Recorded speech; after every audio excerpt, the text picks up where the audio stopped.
ब्रह्मोदय सर्वसावरं मंगलं भगवान् वीरो मंगलं गौतमोवणि मंगलं कुन्दकुन्दार्यो जैनधर्मोऽस्तु मंगलं सर्वमङ्गलमङ्गल्यं सर्वकल्याणकारकं प्रधानं सर्वधर्माणां जैनं जयतु शासनं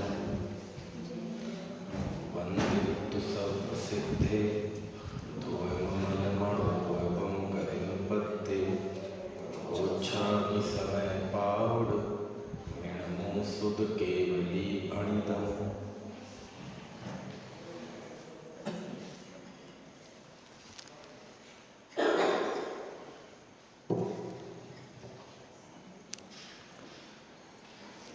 पांचवी गाथा पढ़ते हैं एक बार मिलकर। तम एयत्त विहत्तम दाएहम अपड़ो सविहवेण जदिदाए च पमानं चुक्के च छलं नगेतव्यम। मैं उस एकत्व विभक्त को आत्मा के निज वैभव से दिखाऊंगा। यदि मैं दिखा दूं तो प्रमाण करना, और कहीं चूक हो जाए तो छल ग्रहण मत करना। ऐसी ये पांचवी गाथा है जिसमें आचार्य ने अपना उद्देश्य भी बताया, और उद्देश्य के साथ साथ उनके मन में कुछ प्रश्न भी हैं, शंकाएं भी हैं, कुछ आशंकाएं हैं। उन आशंकाओं को भी व्यक्त किया। क्या लिखकर? ये लिखकर कि यदि चूक हो जाए तो छल ग्रहण मत करना। चूकने की बात लिखते ही क्यों है आचार्य? वो इसलिए क्योंकि समय सार के साथ जितने खतरे हैं उतने किसी दूसरे शास्त्र के साथ नहीं है। क्योंकि इसकी जो विषय वस्तु है वो विषय वस्तु इतनी चौंकाने वाली है और इतनी गरिष्ठ है कि यदि उसको सही तरह से न समझा जाए तो उसके दुष्परिणाम हो सकते हैं, साइड इफेक्ट्स हो सकते हैं। तो उसकी तरफ इशारा करते हुए, उसकी ओर से चेताते हुए वो लिखते हैं चुक्के ज छलम अनितब्बम, कि मैं आत्मा दिखाऊंगा, और यदि मैं दिखा पाऊं तो उसे तुम स्वानुभव से प्रमाण कर लेना, और इसमें कहीं चूक हो जाए तो कोई एकांत का ग्रहण मत कर लेना, कोई शिथिलाचार का पोषण मत कर लेना, भ्रष्ट मत हो जाना, धर्म से पूरी तरह विमुख मत हो जाना। क्योंकि यदि ऐसा हुआ तो ये बहुत ज़्यादा नुकसानदेह होगा। तो इस तरह आचार्य ने इस गाथा में अपना उद्देश्य स्पष्ट किया। श्रोताओं से, पाठकों से आचार्य को क्या उम्मीद है, उस उम्मीद को बताया कि एक ही उम्मीद है, जब मैं वह दिखाऊं तो तुम उसे स्वानुभव के द्वारा प्रमाण कर लेना। और इस प्रक्रिया में क्या चिंताएं हैं उसको भी आचार्य ने चुक्के छलमणा घेतब्बम ऐसा लिखकर व्यक्त कर दिया। अब प्रश्न ये है कि ये जो टीकाकार हैं इसके, अभी तक अपन ने टीका तो नहीं पढ़ी कोई। अमृतचंद आचार्य जब इसकी टीका लिखते हैं इस गाथा की, तो अमृतचंद स्वामी थोड़ी सी रिसर्च करते हैं, शोध करते हैं। क्या शोध करते हैं कि जरा हम चेक करें कि आचार्य के इस निज वैभव का जन्म कैसे हुआ। लिखा ना कि तम एयत्त बृहत्तम ताएहम अपड़ो सभी हवेन, मैं उस एकत्व विभक्त को आत्मा के निज वैभव से दिखाऊंगा। तो कहते जरा चेक तो कर लें कि आचार्य का निज वैभव है वो किस तरह का है। तो अमृतचंद स्वामी ने इस गाथा की टीका में आचार्य कुंद देव का वह निज वैभव कैसे जन्म हुआ उसका विश्लेषण किया। क्योंकि भाई शुरुआत में ही सारी बातें स्पष्ट हो जाएं। जैसे हम डॉक्टर के पास यदि हमें कोई ऑपरेशन कराना हो अपना, तो हम चेक करते भी नहीं, खोज करते। किसी ने बताया ये डॉक्टर है, ये आपके ऑपरेशन अच्छी तरह कर देगा, तो हम चेक करते हैं कि डॉक्टर है, इसकी डिग्रियां क्या है ना, इसका ट्रैक रिकॉर्ड कैसा है, लोग में उसकी क्या प्रतिष्ठा है, और यदि उसमें डेजिग्नेशन में ये लिखा हो फॉरेन रिटर्न, तब तो फिर बात ही अलग है। वैसे तो कुंद देव भी फॉरेन रिटर्न थे। तो ये हम उनकी डिग्रियां चेक करते हैं। तो ऐसे ही जब कुंद देव कहते हैं कि मैं आत्मा दिखाऊंगा, निज वैभव से दिखाऊंगा, तो अमृतचंद स्वामी ने देखा, सोचा कि चलो आचार्य की जरा डिग्रियां तो चेक करें। डिग्रियां चेक करने से आशा ये है कि अमृतचंद आचार्य को कोई डिग्रियां चेक नहीं करनी है, वो तो टीका लिखते हुए कुछ खास बात बतानी हो तो वो किसी न किसी जरिए, किसी न किसी आधार से जो कुछ उन्हें कहना हो तो वो कहते हैं, है ना। तो उन्होंने अपने विशिष्ट अनुराग से इस बात को बताया इस टीका में कि आचार्य कुंद देव के निज वैभव का जन्म हुआ कैसे। ये निज वैभव का जन्म कहाँ से आया उनके पास। कह रहे हैं ना, मैं निज वैभव से तुम्हें आत्मा दिखाऊंगा, तो जरा चेक तो कर कि ये निज वैभव है क्या, सुनना है।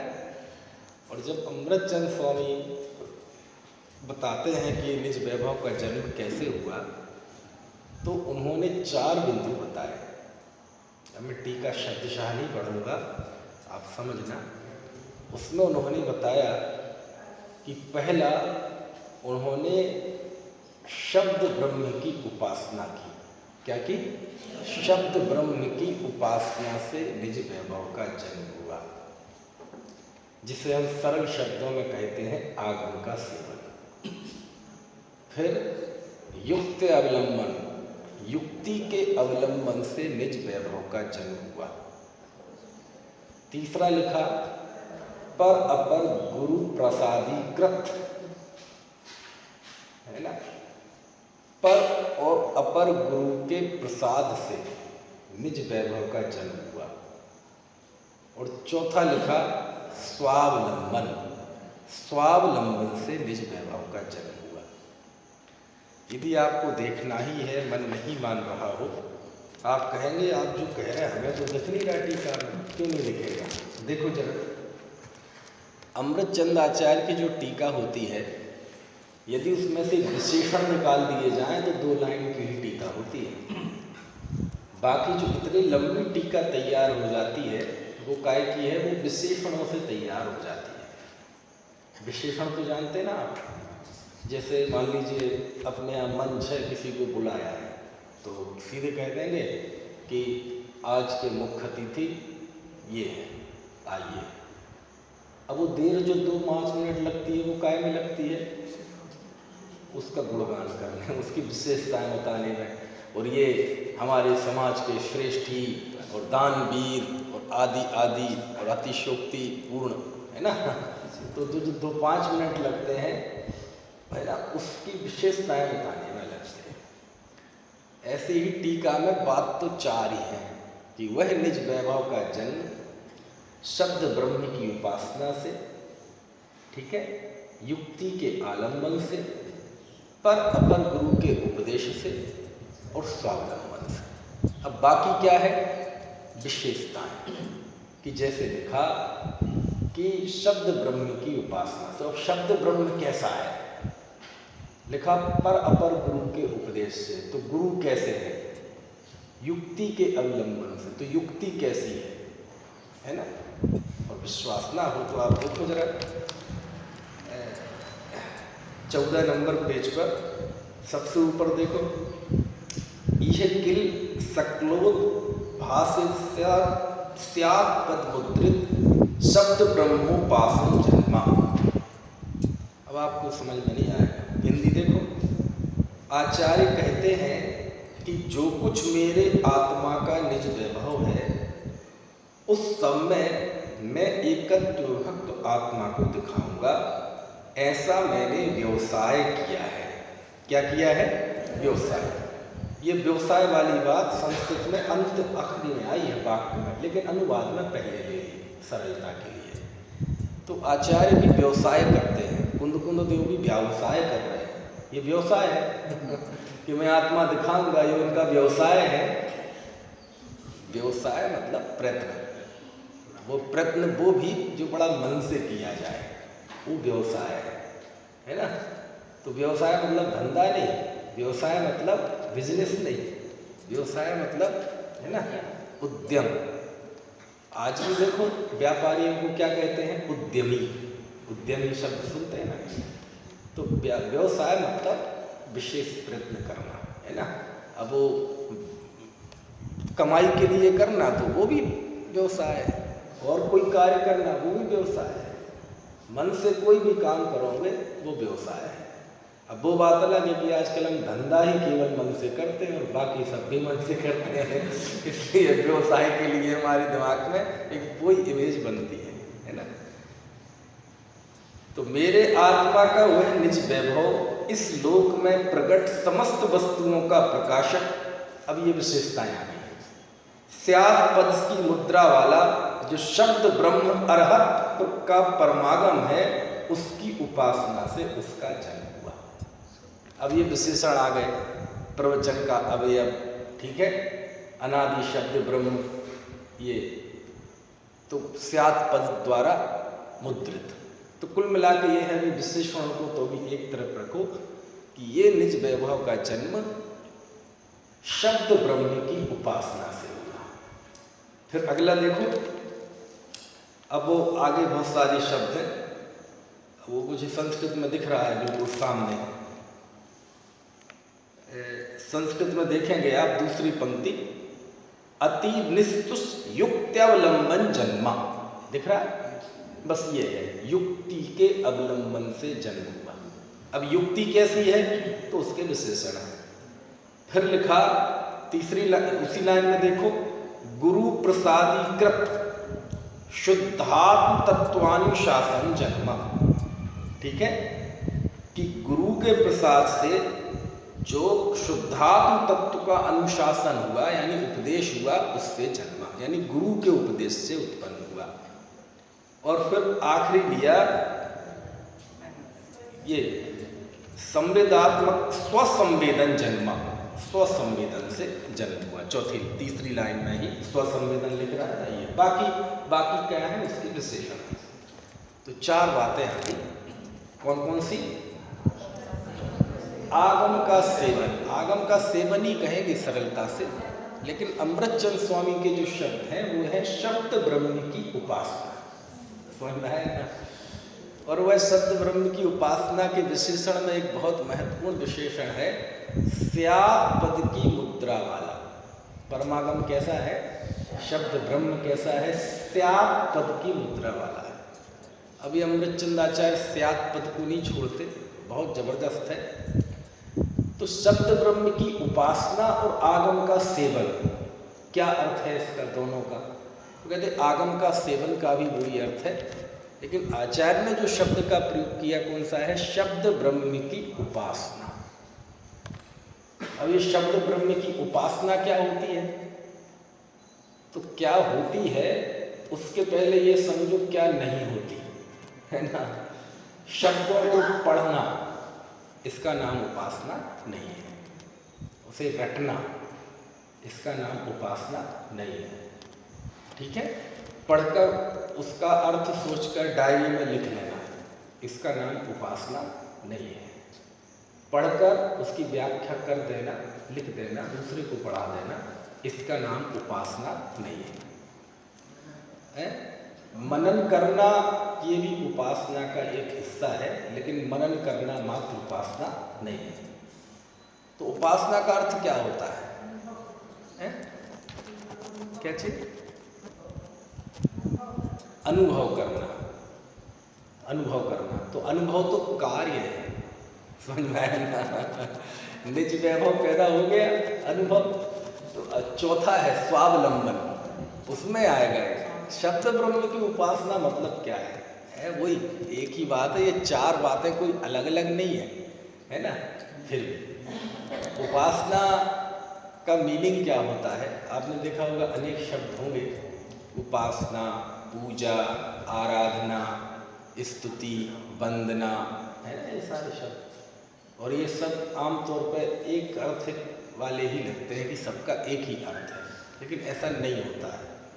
जब ये बात बिल्कुल एवं भूत नय से इस बात की गांठ बांध लो कि एक शब्द का दूसरा शब्द पर्यायवाची नहीं होता।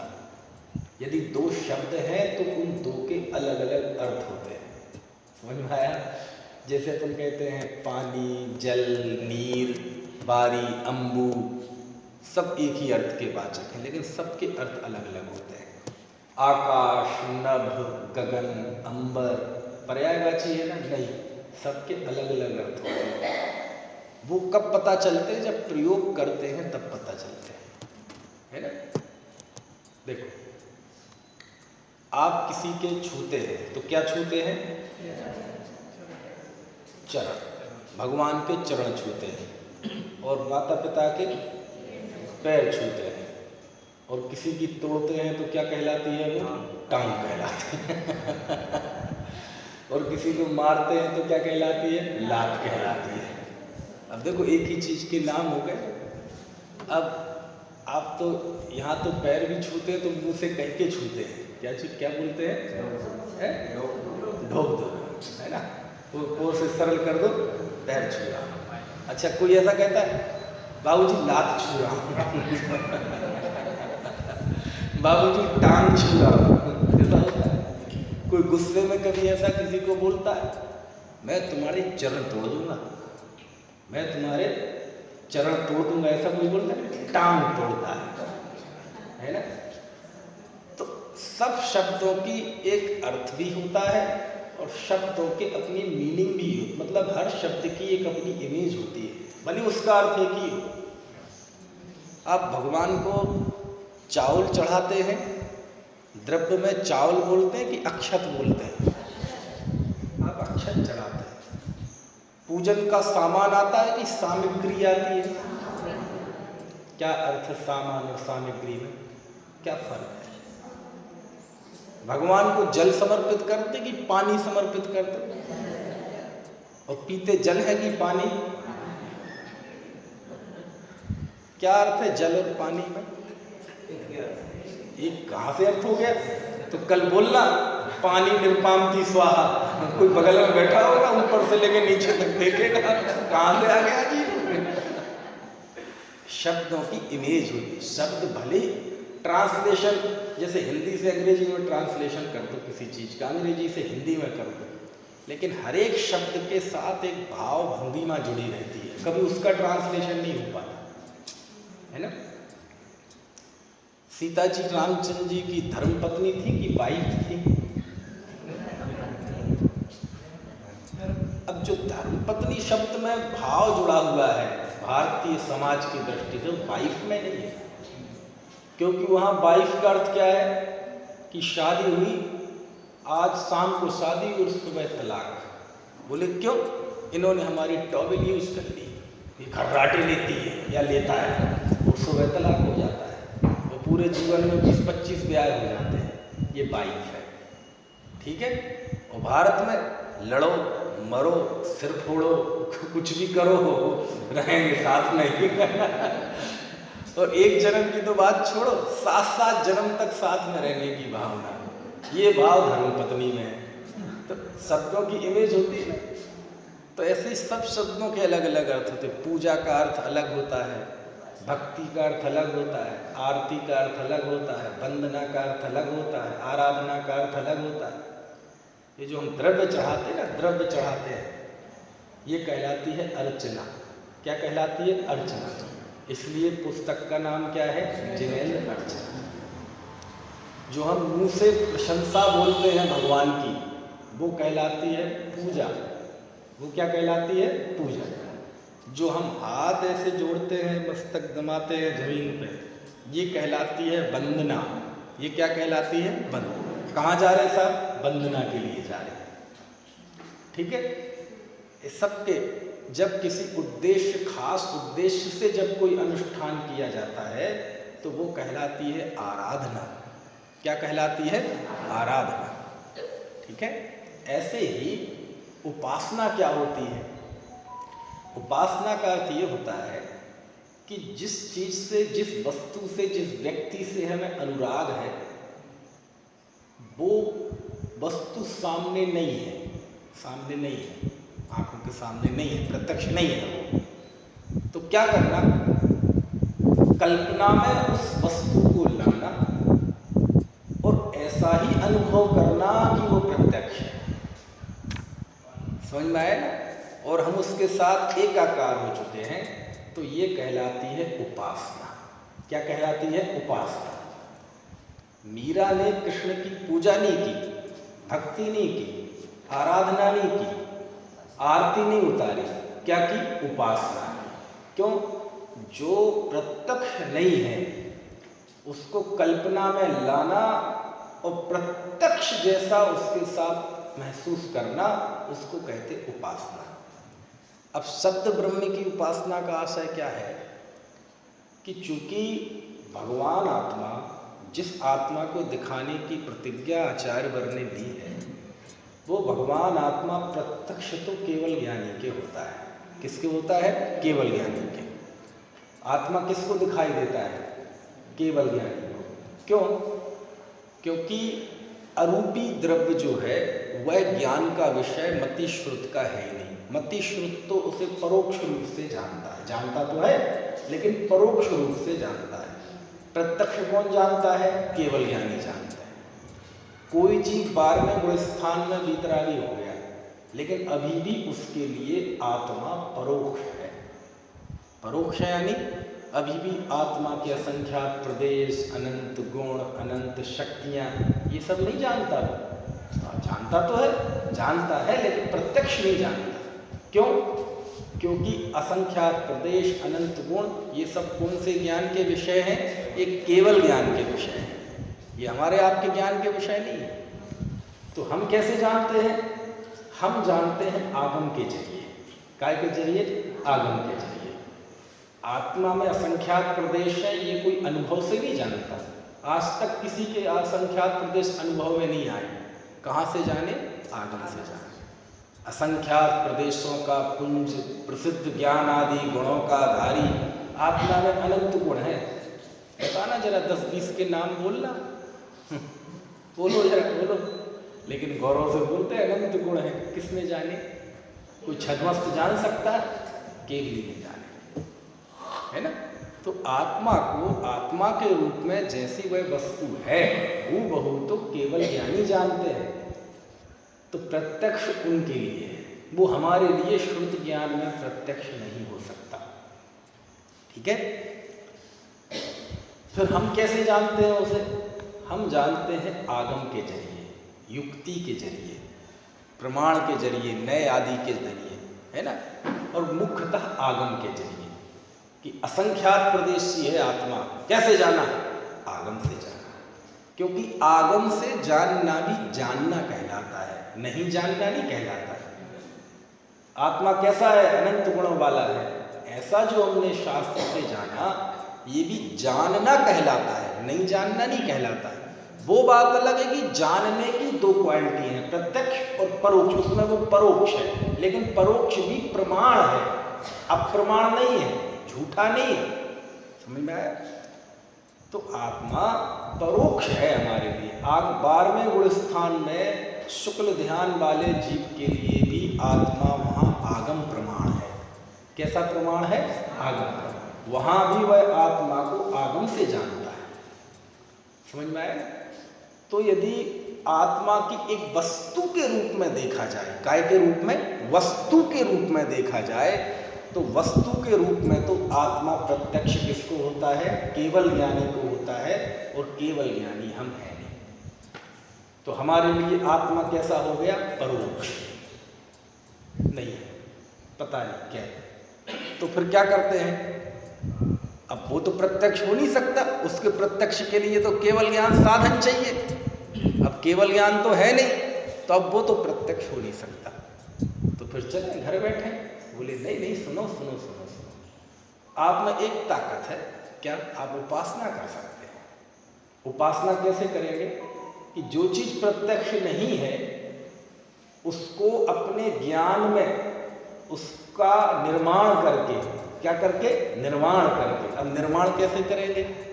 निर्माण कैसे करेंगे? निर्माण कैसे करेंगे? सूरदास का नाम सुना आपने? सूरदास। सूरदास जन्मांध थे, जन्म से अंधे थे। एक ऐसी भी मान्यता है कि वो बाद में हुए। खैर जो भी हुआ हो, अपन को नहीं पता वास्तविकता की क्या थी, लेकिन अभी मान के चलते हैं कि वो जन्मांध थे। तो बोले, प्रश्न आया कि भाई जब वो जन्मांध थे तो उन्होंने ऐसा वर्णन कैसे कर लिया? जिस व्यक्ति ने आज तक नदी ना देखी हो, जिस व्यक्ति ने प्रकाश ना देखा हो, जिस व्यक्ति ने पेड़ पौधे कुंज, है ना, नदी, ये पहाड़, वृक्ष, फल फूल ये देखे ना हो, जिसने कभी बच्चे को ना देखा हो, वो इतना बढ़िया वर्णन कैसे कर लेगा? किसका? कृष्ण का, गोपियों का है, और वो यमुना नदी का, और ब्रज का, ब्रज की गलियों का, खेल का, कितना ऐसा वर्णन कैसे कर लेगा वो जी? समझ में आया ना? तो उनके लिए तो जैसे हमारे लिए आत्मा परोक्ष है, उनके लिए तो सारी दुनिया ही परोक्ष है। आंखों से दिखाई नहीं देता, तो कैसे कर सकता है? तो ऐसे ही केवल ज्ञान साधन के द्वारा आत्मा को जानते हैं, प्रत्यक्ष वो तो हमारे पास है नहीं। तो फिर तो इसका मतलब सुखी हो ही नहीं पाएंगे। तो कहते सुखी होने के लिए आत्मा के प्रत्यक्ष ज्ञान की जरूरत नहीं है। तो किसकी जरूरत है? उसके विश्वास की जरूरत है। काय की जरूरत है? उसके विश्वास की जरूरत है। समझ में आया? तो क्या करते हैं हम कि हमने आगम का सेवन किया, शास्त्र से आत्मा का स्वरूप जाना, क्योंकि शास्त्र सर्वज्ञों की वाणी है, केवल ज्ञानी की वाणी है। तो उनके द्वारा हमने आत्मा का स्वरूप जाना। आत्मा जानता है, अनुभव करता है, अरस है, अरूप है, शाश्वत है ना, चैतन्य सत्ता वाला है। ऐसा हमने जो शब्दों के द्वारा आत्मा का स्वरूप जाना, शास्त्र के द्वारा, और उस स्वरूप को जानकर हमने मन में ये कि ये ही आत्मा है। क्या है? यही आत्मा है। ऐसा जो हमने आत्मा का स्वरूप समझा कि ये ही मैं हूं, समझ में आएगा? तो प्रत्यक्ष तो वो केवल ज्ञान होने पर होगा, है ना। लेकिन हमने अपने ज्ञान पर्याय में, है ना, जैसे कृष्ण थे नहीं, लेकिन उसने अपनी ज्ञान की पर्याय में कृष्ण को स्थापित कर दिया, जिसे उपासना कहते हैं। ऐसे ही शब्दों में जो भाव था, आत्मा का स्वरूप था, उस शब्दों के द्वारा हम निःशब्द हो गए। क्या हो गए? शब्दों के पार उतरते हुए हमने उस अरूपी आत्मा का स्वरूप अपने ज्ञान में निर्धारित कर लिया, और ये महसूस किया कि ये ही मैं हूँ। बस इसका नाम है शब्द ब्रह्म की उपासना। समझ में आया ना? उपासना में शब्दों के पार जाना पड़ता है, उपासना में शब्दों को भूलना पड़ता है, और कहते आती वो भी शब्द की उपासना है। समझ? ये अजीब बात है। कह रहे हैं शब्द ब्रह्म की उपासना, और उसमें शब्दों को भूलना पड़ता है। हाँ, शब्द से निशब्द में हो जाना, उसके भाव में उतर जाना, बस उसको कहते हैं शब्द ब्रह्म की उपासना, है ना। क्योंकि इसकी शुरुआत इंद्रियों के द्वारा होती है। शब्दों को इंद्रिय के द्वारा ग्रहण करना, अर्थ ग्रहण करना, उसके बाद शब्द भी पीछे छूट जाए, अर्थ भी पीछे छूट जाए, और इंद्रियां भी पीछे छूट जाए। बस उसका भाव ग्रहण हो जाए, हाँ यही मैं हूँ, मैं हूँ, मैं हूँ का। इसका नाम है उपासना। इसका नाम क्या है? इसलिए ये नहीं लिखा कि शब्द ब्रह्म को पढ़ने से वैभव का जन्म हुआ, उपासना से निज वैभव का जन्म हुआ। क्यों? पढ़ना, पढ़कर, है ना, विचार करना, विचार करके प्रश्नोत्तर करना, ऊहापोह करना, ये सब तो आसान काम है। असल काम क्या है? उसके भाव में उतरना। ठीक है। दूसरा लिखा युक्ति का अवलंबन। ये युक्ति क्या होती है? प्रमाण और नय, इन दोनों का एक सम्मिलित नाम है युक्ति। युक्ति किसे कहते हैं? परिभाषा है प्रमाण नयात्मको युक्ति। प्रमाण और नय को युक्ति कहते हैं। तो हे आचार्य देव, आपका जो निज वैभव उत्पन्न हुआ, आपके जो निज वैभव का जन्म हुआ, ये कोई ऐसा नहीं था कि कहीं पहाड़ पर रखा हुआ आप वहाँ उठा के ले आए, किसी की सेवा शुश्रूषा की हो, वहाँ खुशामद की हो, किसी ने दया दृष्टि कर दी हो, जाओ तुम्हें आत्मा दिया मैंने, ऐसा कुछ नहीं था। आपने बाकायदा प्रमाण और नय को साधन के रूप में इस्तेमाल किया। तत्वार सूत्र में है सूत्र, कौन सा सूत्र बताओ? 6वां सूत्र है ना, प्रमाण नय अधिगमः, कि वस्तु का बोध, 7 तत्वों का बोध प्रमाण और नय के द्वारा होता है। यानी प्रमाण और नय जानने के साधन है, और इसके बिना वस्तु की उपलब्धि नहीं होती। तो आचार्य ने लिखा युक्ति का अवलंबन। युक्ति का अवलंबन मतलब प्रमाण और नय का अवलंबन। प्रमाण और नय का अवलंबन यानी उन्होंने आत्मा को प्रमाण और नय से जाना। अब आप कहेंगे ये तो बड़ा खतरनाक काम है, ये तो बड़ा कोर्स हो गया, क्या बात है, कुछ गड़बड़ हो रही? अच्छा, ये लाइट चली गई, तो ये उससे चल रहा होगा, इन्वर्टर से। हाँ, कोई बात नहीं। तो अभी तो अपन को भगवान आत्मा में शरीर राग आदि भाव को भी गुण करना पड़ता है, तो थोड़ा इसको गुण करो, उपासना करो शब्दों की। तो क्या कह रहा था मैं कि दूसरा क्या लिखा आचार्य ने? युक्ति का आलम्बन। अब कोई यहाँ कह सकता है कि हम तो सोच रहे थे निज वैभव का जन्म आत्मा के आलम्बन से होता है, और अमृतचंद स्वामी तो कह रहे हैं युक्ति के आलम्बन से होता है। तो युक्ति क्या है? युक्ति मतलब प्रमाण और नय। प्रमाण और नय, इसको युक्ति बोलते हैं। क्या मतलब हुआ? प्रमाण कहलाता है वस्तु के सभी पहलुओं का एक साथ ज्ञान होना अभेद रूप से, वो कहलाता है प्रमाण। और वस्तु के एक अंश को मुख्य करना और बाकी अंशों को गौण करना, वो कहलाता है नय। तो जब हम शास्त्रों में जाते हैं शब्द ब्रह्म की उपासना के लिए, प्रथम दृष्टया जब शास्त्रों में जाते हैं तो सारा विवेचन प्रमाण और नय में है। प्रमाण और नय से यदि आप भागेंगे तो आत्मोपलब्धि नहीं होगी।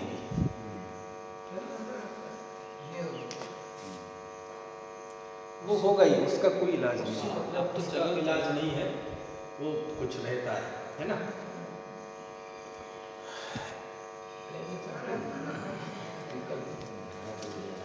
वो इन्वर्टर से आपने देखा, वो घरों में भी लाइट जाती है, पंखे की भी थोड़ी आवाज़ बदल जाती है। अब उस आवाज़ को चेंज करो आप नहीं कर सकते, वो जब तक आएगी नहीं लाइट तब तक वो भी आवाज़ आएगी, है ना।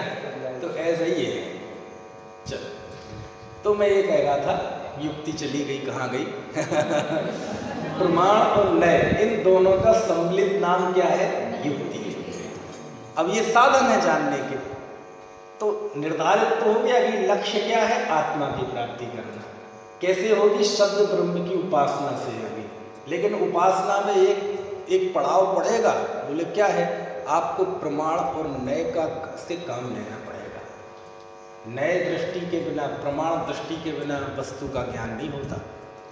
और आप नए चक्रों में जाएंगे तो माल्य धवल ने लिखा नए चक्र में, द्रव्य स्वभाव प्रकाशक नए चक्र, जेणय दिट्ठी विहीणा ताणना बत्थु सहाव उपलब्धि, बत्थु सहाव विहीणा सम्मादिट्ठी कहम होती।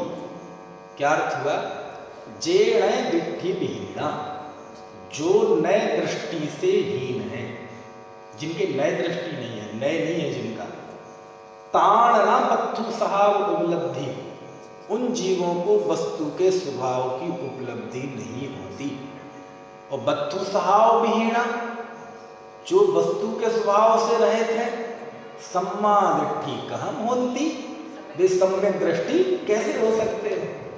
तो सम्यक की शर्त है कि उसको नए दृष्टि होनी चाहिए, निश्चय नए व्यवहार में, द्रव्यार्थिक पर्यायार्थिक। शास्त्र आपको कह रहा है कि तुम मनुष्य हो, ये बात भी सत्य है, और शास्त्र कह रहा है मनुष्य बना पुद्गल की पर्याय है, तुम ज्ञायक भाव है, ये बात भी सत्य है।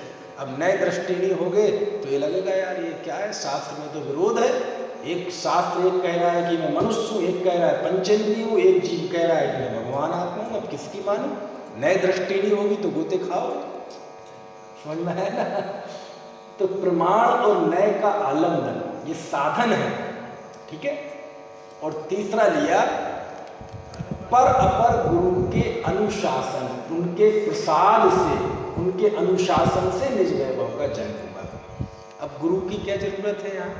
जब शब्द ब्रह्म की उपासना कर ली, युक्ति का आलंबन ले लिया, तो गुरु की जरूरत क्या है? पर अपर गुरु। पर अपर गुरु कौन होते हैं? पर गुरु मतलब तीर्थंकर भगवान, और अपर गुरु मतलब उनके अलावा बाकी गणधर महाराज, अन्य आचार्य, है ना, तो वो कहलाते हैं सब अपर गुरु, ठीक है। तो गुरु के अनुशासन से जन्म हुआ, मतलब गुरु की क्या जरूरत है? जब शब्द ब्रह्म की उपासना कर ली, युक्ति का अवलंबन ले लिया, तो गुरु का कार्य क्या है? गुरु का कार्य है आपको मोटिवेट करना। क्या कार्य है आपको? आपको अभिप्रेरणा देना, आपका बल बढ़ाना, समझ में आया ना? गुरु की जरूरत सबसे ज्यादा इसलिए पड़ती है कि आपको सही दिशा देना। क्यों? क्योंकि ये रास्ता ऐसा है, लौकिक रास्ते में भी कई उतार चढ़ाव आते हैं, कई बार हम शंकाशील हो जाते हैं, खड़े हो जाते हैं, समझ में नहीं आता क्या करना चाहिए। तो कहते हैं जब तुम आत्म वैभव की तरफ बढ़ोगे तो वहाँ भी तुम्हें कई प्रश्न खड़े होंगे, और कई बार कुछ समझ में नहीं आएगा क्या करना चाहिए, क्या नहीं करना चाहिए, ऐसा लगता है, ऐसा लगता है। तो गुरु आपको उस समय निशंक करते हैं, आपका आत्मबल बढ़ाते हैं। कई बार ऐसा होगा कि खूब पुरुषार्थ करेंगे लेकिन आत्म उपलब्धि नहीं होगी, तो गुरु आपको थोड़ा पुचकारेंगे कि चिंता मत करो, धैर्य मत, तुम्हारी दृष्टि सही है, तुम्हारा है ना रास्ता सही है, दिशा सही है, कहीं ना कहीं पुरुषार्थ की कमजोरी है, वो भी ठीक हो जाएगा, समझ में आए ना। और चौथा लिखा स्वावलंबन, ठीक है, आत्मा का अवलंबन लिया तब जाके इस निज वैभव का जन्म हुआ। अच्छा, अगला प्रश्न, जब निज वैभव का जन्म हुआ तो ये चारों ही बातें हुई क्या, कि चारों में से कम भी हो सकता है कुछ? ये चारों बात देखो, आप भावार्थ में जाएंगे तो वो लिखेगा आगम का सेवन, युक्ति का अवलंबन, पर गुरु का उपदेश और स्वानुभव से जन्म हुआ। लेकिन अमृतचंद स्वामी के पास जाओ तो उन्होंने ऐसा नहीं लिखा कि इन चार से निज वैभव का जन्म हुआ। उनने सबको एक अलग सेपरेट लिखा कि ये निज वैभव का जन्म युक्ति के अवलंबन से हुआ, पर गुरु के उपदेश से हुआ, शब्द ब्रह्म की उपासना से हुआ, स्वावलंबन से हुआ। मतलब जरूरी नहीं है कि चारों की चारों चीजें एक साथ हो। मान लीजिए गुरु नहीं है तो फिर आत्म वैभव प्रकट नहीं होगा, समझ में आया ना? तो फिर तो पराधीनता हो गई, फिर साथ में रख के नारकी को कैसे होगा, पशु को कैसे होगा? शब्द ब्रह्म की उपासना अब नहीं है, शब्द ब्रह्म कोई नहीं है, उपदेश देने वाला नहीं है आगम, तो कैसे होगा? अरे ये कोई चारों जरूरी नहीं है चारों एक साथ चीजें मिलें, तो फिर ये चारों क्यों बताई हैं?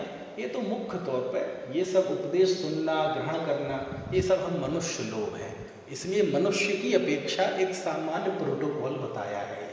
लेकिन पारमार्थिक दृष्टि से देखा जाए तो ऐसा कोई प्रोटोकॉल नहीं है। ऐसा जरूरी नहीं है किसी गुरु का उपदेश ही होगा, जरूरी नहीं है कोई आगम का सेवन ही होगा, क्योंकि आगम के पढ़ने पढ़ाने की व्यवस्था मनुष्यों में ही तो है, पशुओं में कहाँ है, नारकियों में कहाँ है? और मनुष्यों में भी जब शास्त्र नहीं लिखे गए थे तब क्या होता होगा? समझ में आए ना। और गुरु नहीं है तो क्या नहीं होगा, त्रेंचों में कहाँ रखे गुरु, आपको पता है।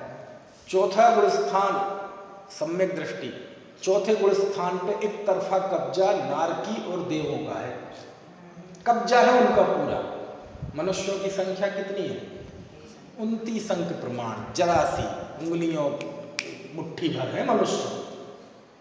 असंख्यात नारकी है, असंख्यात देव है। कौन, सम्यक दृष्टि। असंख्यात सम्यक दृष्टि नारकी में है, उससे संख्या 7वें नरक में है, उससे असंख्यात गुने 6वें नरक में है, उससे असंख्यात गुने 5वें नरक में है। ऐसे लगाते जाओ तो असंख्यात असंख्यात के गुणे में है। और पहले नरक में जितने हैं उससे असंख्यात गुने व्यंत्रों में है, उससे असंख्यात गुने ज्योतिषियों में है, उससे असंख्यात गुने भवनवासियों में, उससे असंख्यात गुने वैमानिकों में है। चौथे गुण स्थान पर पूरा कब्जा किसका है, नारकी और देवों का है। ये उन्होंने समय प्रकट वहीं पे किया है या यहाँ से लेके गए? दोनों ही बातें हैं। कुछ ऐसे भी हैं प्रथम नरक में, ऐसे भी हो सकते हैं जो सम्यक तो लेकर पैदा हुए, और बाकी दूसरे में तो पैदा होती ही नहीं सम्यक दृष्टि, तो दूसरे से 6वें नरक तक वो है सब जिन्होंने वही सम्यक की प्राप्ति की। अब बताओ 7वें नरक के नरक में कहाँ आगम का सेवन, कहाँ शब्द ब्रह्म, कहाँ है वहाँ गुरु, कहाँ रखे हैं, समझ में आया ना। तो जरूरी नहीं है एक हम सबका कि एक मनुष्यों में एक प्रोटोकॉल क्या है, एक व्यवस्था क्या है कि भैया आगम का सेवन करें, शब्द ब्रह्म की उपासना करें। यदि तात्विक तौर पे देखा जाए तो ये चारों ही जो बिंदु लिखे हैं ये होने में चुटकी नहीं लगती। क्या नहीं लगती, चुटकी चुटकी चुटकी, समझ में आया ना। और जो आगम का सेवन करते हैं, गुरु का उपदेश सुनते हैं, इस मेथड से जो सम्यक्त्व की प्राप्ति करते हैं, आत्म वैभव प्राप्त करते हैं, उनकी संख्या तो गिनती की है मनुष्यों में ही केवल। ज़्यादातर वही हैं जो उपदेश नहीं सुनते, शास्त्र नहीं पढ़ते, असंख्यात है नारकी 7वें नरक के। बताओ कौन सा पढ़ा, समझ में आ रही बात। अगला 5वें गुण स्थान पर पूरा एक तरफा कब्जा त्रियंचों का है। क्यों भाई, नारकी और देवों में 5वां गुण स्थान होता नहीं, केवल मनुष्य और त्रियंचों में होता है। और मनुष्य कितने हैं, मुट्ठी भर, और उसमें सम्यक दृष्टि और थोड़े, उसमें पंचम गुण स्थान वर्ती और थोड़े, और उसमें मुनि और थोड़े, और उसमें भी केवली और थोड़े। वहाँ तो गणित बहुत छोटा सा है। तो अब कौन बचे, त्रियंच। तो 5वें गुण स्थान देश संयम, देश व्रत पे पूरा कब्जा किसका है, पशुओं का। स्वयंभू रमण समुद्र में असंख्यात पंचम गुण स्थान वर्ती सम्यक दृष्टि है। कहाँ, स्वयंभू रमण समुद्र में। अब स्वाभाविक है सम्यक दृष्टि तो वहाँ पैदा नहीं होते, तो वहाँ तो मिथ्यात्व अवस्था में ही थे। फिर सम्यक दृष्टि हुई, आत्म वैभव प्रकट हुआ उन्हें, और 5वां गुण स्थान प्रकट हुआ। तो पढ़े होंगे कोई शास्त्र, वहाँ कोई होगा मंडल, कोई बढ़िया मंदिर बना रखा होगा ऐसा कुछ नहीं है। हम क्या सोचते हैं कि आत्म वैभव प्रकट हुआ, सम्यक दृष्टि हुए, जैसे अभी राजा श्रेणिक अगले तीर्थंकर होने वाले हैं, और शास्त्रों में प्रसिद्ध है कि वो सम्यक दृष्टि है, पक्का है, रजिस्टर्ड है। और अपन चलो ढूंढने चलते हैं नरकों में कि चलें देखें राजा श्रेणिक सम्यक दृष्टि का जीवन कैसा होता है।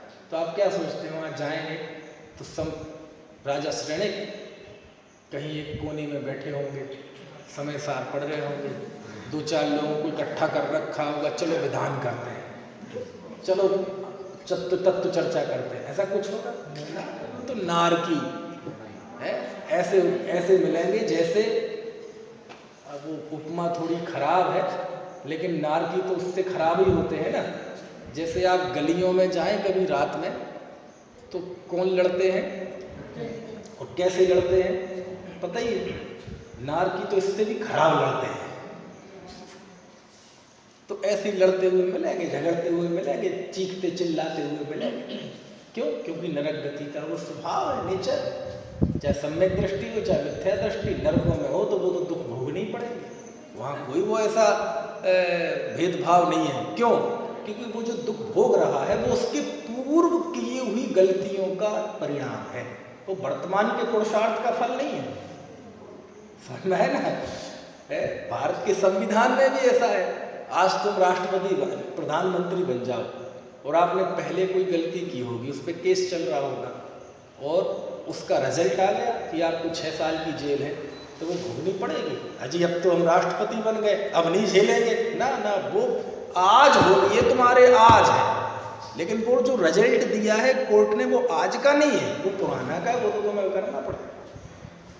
कुछ बात समझ आ रही है? ऐसे तो कहाँ से बात आई कि क्या ये जो प्रोटोकॉल इसने बताया आत्म उपलब्धि का, क्या ये सब जगह लागू होगा क्या? खींच तान के तो हम सब जगह कर देंगे, लेकिन वस्तुतः ये सारी व्यवस्था, गुरु शिष्य, ये सब मनुष्यों की व्यवस्था है और हम सब मनुष्य हैं, इसलिए मनुष्योचित चीजें हैं। अन्यथा शास्त्र तो ये कहता है कि आत्म उपलब्धि अथवा सम्यक की प्राप्ति वेदना से भी हो जाती है।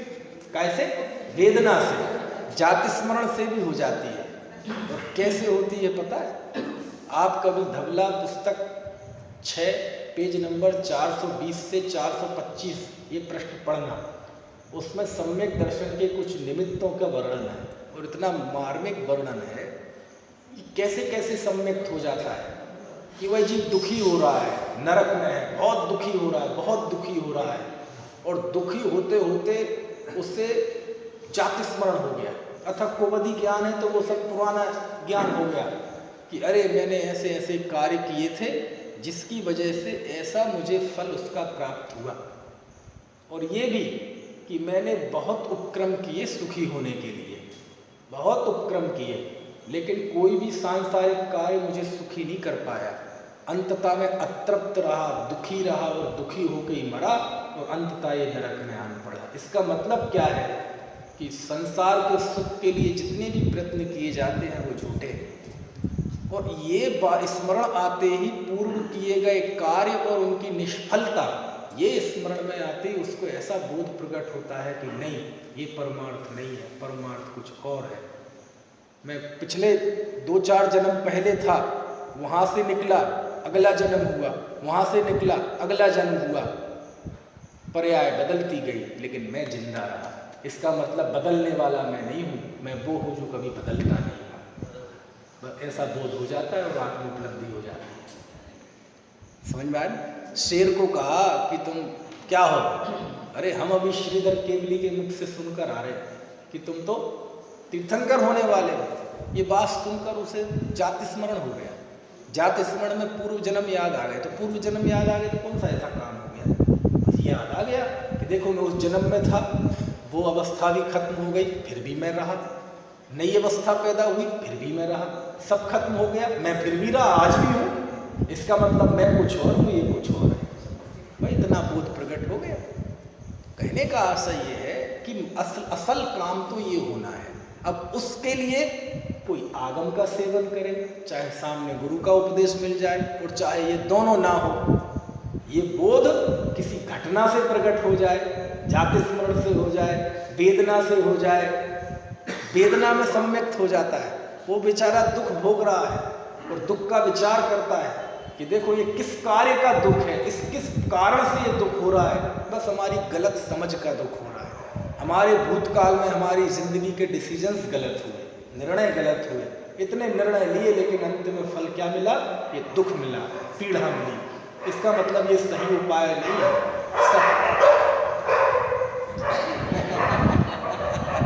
है ना? तो ये इसलिए ये किस प्रश्न के बाद जवाब में बातें आ रही है कि ये जो निज वैभव से जन्म होता है, ये जरूरी है कि ये चारों एक साथ होंगे, 2 होंगे, 3 होंगे। अरे अमृत चंद तो सबको सेपरेट बता रहे हैं कि आगम के सेवन से निज वैभव का जन्म हुआ, युक्ति के अवलंबन से निज वैभव का जन्म हुआ, गुरु के अनुशासन से निज वैभव का जन्म हुआ और स्वावलंबन से निज वैभव का जन्म हुआ। तो स्वावलंबन तो इसमें अनिवार्य है। देशना लब्धि के रूप में है ना कहीं गुरु का उपदेश वर्तमान में ना सही, पहले किसी रूप में सही, उस दृष्टि से खींच के करेंगे तो सब आ जाएंगे। लेकिन महत्वपूर्ण बात यह है कि शब्द ब्रह्म की उपासना, प्रमाण का आलम्बन, गुरु का अनुशासन, इन सब के सारभूत अंततः लेना अपना ही आलम्बन है। समझ में आए ना? चाहे ऐसे मुंह में खाओ, चाहे इस हाथ से खाओ, चाहे ऐसे करके खाओ, समझ में आए ना? चाहे चम्मच से खाओ और चाहे हाथ का इस्तेमाल नहीं, कोई चीज़ रखी ऐसे ही खा लो सीधे पशुओं की तरह। वो ग्रास कहाँ जाना है, मुंह में ही जाना है। समझ में आया ना, ऐसा है। तो ये सब जो नाक की गति है डिलेंस में, जैसे सम्यक दर्शन, ये सब पुरानी गतियों से नारक की डिलेंस गति है, तो वहाँ जो सम्यक दर्शन पुराना आधार है, क्योंकि वो प्रतिकूल परिस्थिति में वहाँ कर पाते हैं, और प्रतिकूल परिस्थितियों में भी जीव नहीं कर पाते। नहीं, क्या होता है कि वो जो अब वेदना तो सबको ही होती है, जाति स्मरण तो सबको हजारों को होता है, तो उनमें से कोई एकाध विशिष्ट जीव को हो पाता है ऐसा, सबको नहीं है ना, सबको नहीं हो पाता कि सब जो दुख भोग रहे हैं, जाति स्मरण हो रहा है, सबको आत्म उपलब्धि हो जाएगी। उसमें एक विशिष्ट उपयोग लगता है, ऐसा दिलसे स्वामी का वचन है धवला में, विशिष्ट ज्ञान उसमें ऐसा एकाग्र होता है जैसे कोई, देखो जब काम होना तो पता नहीं क्या चीज़ निमित्त बन जाए।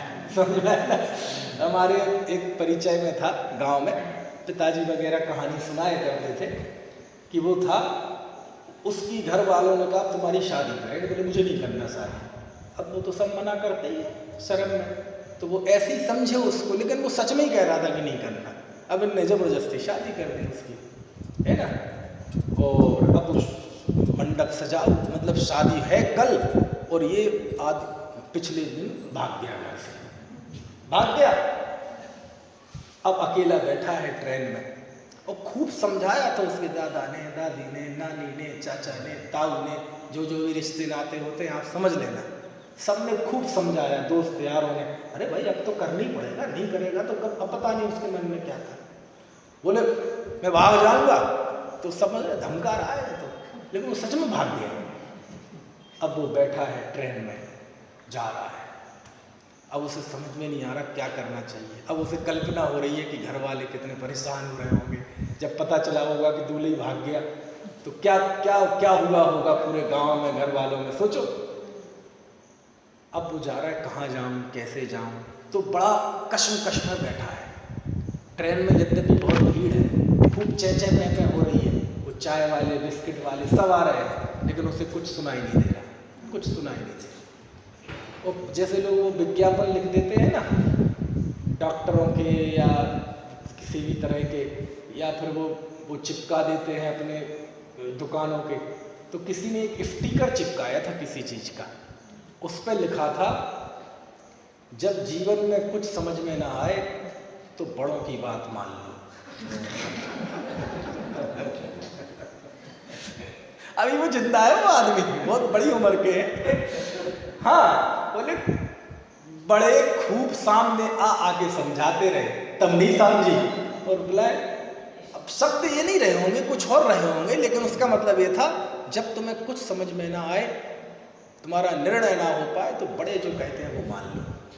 तो बोले बस वो ऐसा परेशान हो रहा था, उसने वो पढ़ा, सोचता रहा, पढ़ते पढ़ते रास्ता मिल गया, उतरा, दूसरी ट्रेन से वापस आ गया। आप समझे ना। अब ये क्या है, वो एक पल होता है, वो एक क्षण होता है। अब वो क्या होता है नहीं पता, क्या ज्ञान का क्षोभक्षम होता है, होनहार पकती है, जो भी होता है, उसकी डिटेल में भी न जाए, बस वो एक पल होता है, एकदम दिमाग में, ज्ञान में कोई ऐसा दृश्य उभरता है, ऐसा भाव उभरता है कि उस जीव को ही पता। अब उससे कोई कहे भाई कैसे वापस आ गए, तो यूं न पूछो, किसी ने समझाया, अजी अब क्या बताऊं किसने समझाया। अब बताओ, जीवित आदमी सारे घर के समझाते थे, समझ में नहीं आया, लेकिन उस समय बैठा है, परेशान है, दुखी है। पहले नहीं हुआ था क्या दुखी, नहीं हुआ था, लेकिन वो पढ़ के एकदम उसको पता नहीं क्या, नहीं वापस जाना चाहिए, वापस चला गया। तो ऐसा नहीं है कि सबको वेदना होती हो, सबको जाति स्मरण होता हो, तो सब सम्यक दृष्टि हो जाते हैं। बड़ा लिखा है, बिल्कुल विशिष्ट उपयोग लगता है, विशिष्ट उपयोग की विशिष्ट दशा होती है, वो सक्रिय होती है, तब वह आत्म उपलब्धि करता है। समझ में आएगा। अब वो जो सक्रिय हुई, कौन, वो ज्ञान की अवस्था, उसमें गुरु का उपदेश, आगम का सेवन, युक्ति का अवलंबन, उसमें सब है। बस इस रूप में नहीं है जैसे हम समझते हैं कि सामने कोई गुरु बैठे हैं, सामने कोई हाथ में शास्त्र है, इस रूप में नहीं है, लेकिन वहाँ सब है हकीकत में, है ना। तो अमृतचंद देव कहते हैं कि देखो, आचार्य कुंद देव कह रहे थे ना कि मैंने आत्मा में आत्मा के निज वैभव से तुम्हें आत्मा दिखाऊंगा एकत्व वक्त। तो हे मानो अमृतचंद स्वामी ये कह रहे हो कि हे पंचम काल के जीवो, मैंने आचार्य कुंद कुंद देव के निज वैभव को बहुत अच्छी तरह से चेक कर लिया है। उनका जो निज वैभव है वह एक सुनिश्चित मेथड से, एक सुनिश्चित प्रविधि से, एक पूरी कानूनी प्रक्रिया से पारित हुआ है।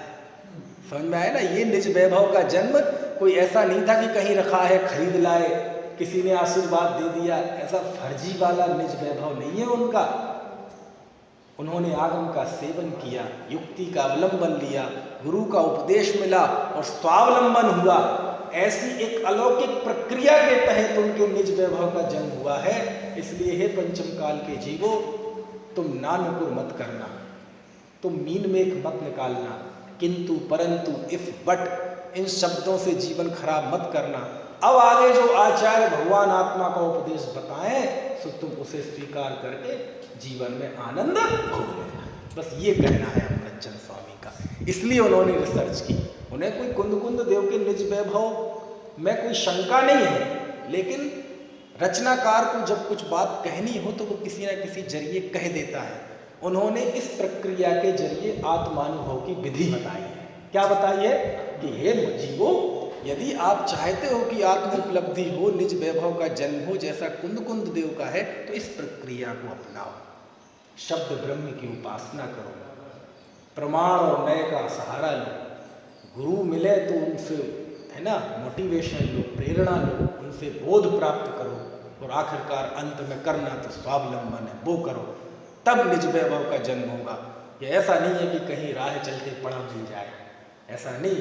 उसमें पुरुषार्थ चाहिए, उसमें शोधी दृष्टि चाहिए, और ऐसा हो कि बस अब तो जीवन रहेगा या आत्मोपलब्धि होगी, मरकर भी ऐसा करना। जब ऐसा होता है तो आत्मोपलब्धि होती है। ऐसा अमृतचंद स्वामी इस टीका में कहना चाहते हैं। उन्होंने कुंद कुंद देव के निज वैभव की रिसर्च के बहाने उन्होंने आत्मोपलब्धि की प्रक्रिया, आत्मोपलब्धि की विधि बता दी है। समझ में आए ना? और हमें तो रोमांच इसमें होता है कि जब ये चार बातें बताएं तो सबसे पहले क्या लिया उन्होंने? शब्द ब्रह्म की उपासना, और उसका सरल अर्थ क्या किया पंडित जयचंद जी ने? आगम का सेवन। अब देखो, आगम का सेवन सबसे पहले लिया, सबसे पहले लिया। समझ में आया? ये लिखा, इसमें कहीं तीर्थ यात्रा नहीं लिखी, कहीं माला फेरना नहीं लिखा, आगम का सेवन लिया। कदाचित हो तो गुरु का मोटिवेशन लिया। वो चीज़ें कहीं लिखी नहीं जिनके लिए हम मरे जाते हैं, तो क्या करें? वो कार्य ना करें, करें, लेकिन मूल मार्ग ये है, मूल मार्ग का मार्ग ये है आगम का सेवन। समझ में आएगा? आगम के सेवन की कितनी महिमा है सोचो।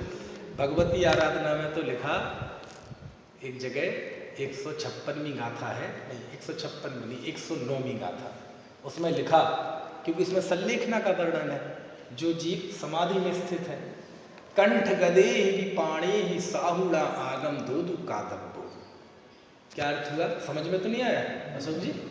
कंठ में जान आ जाए, हलक में जान आ जाए, उस समय भी जीव को आगम का सेवन करना चाहिए। मरने को हो रहा है जी, बिल्कुल आखिरी श्वासें चल रही हैं, उस समय भी जीव को आगम का सेवन करना चाहिए। समझ में आए? चल बाकी की बात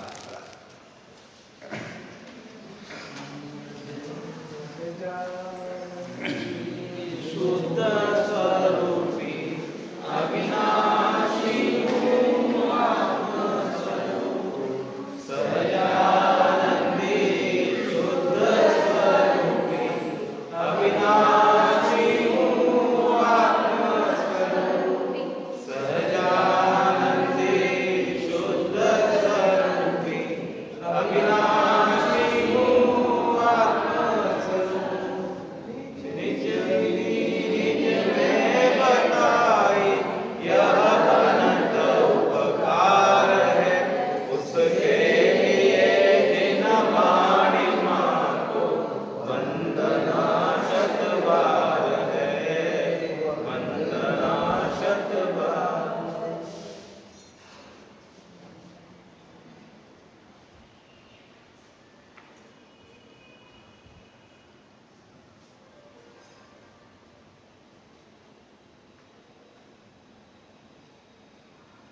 क्या वाणी के ज्ञान से